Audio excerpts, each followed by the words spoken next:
Are you a little unclear about what piecewise functions are? Well, let's take a look. So a piecewise function is a function that is defined by different formulas. So there are different formulas for the different parts of the domain or the x values or the input values.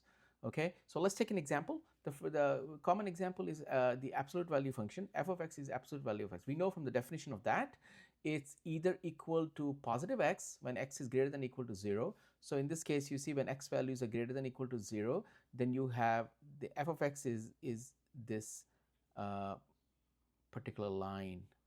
Okay, so when x is less than 0, that means in the negative values of x, what happens is f of x equals negative x. So let's say you have negative 2, then f of x is negative negative 2, that is positive 2. So it's again going to be over here.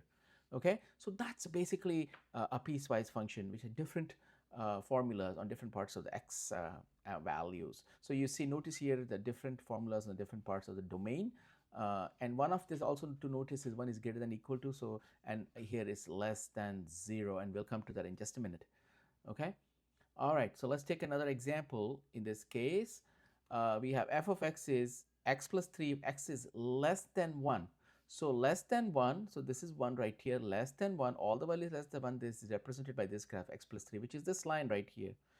Now notice that this is less than only, so it's represented by an open circle, not a closed circle. Okay, all right, now the next formula is when x is greater than or equal to 1. So starting from here going this direction, what you have is you starts with a closed circle because this is greater than or equal to 1, and is given by this parabola that is shifted right towards the right 2 units, x minus 2 whole squared. So that is this parabola right here.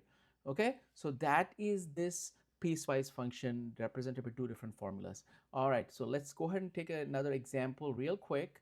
So what we have in this example is f of x squared minus 3 when x is less than 0. So when it's less than 0, you see right here it is x squared minus 3. So this parabola is shifted down 3 units, as you notice. Okay, and when x is greater than or equal to 0, it's given by this formula 4x minus 3, which is this straight line right here, also starts with a closed circle because it is greater than or equal to. Okay, all right, x is greater than or equal to 0. So and this is represented by this straight line, that is 4x minus 3. So that in a nutshell is piecewise functions for you. All right, have a wonderful day and leave me any comments if you have any questions. Bye bye.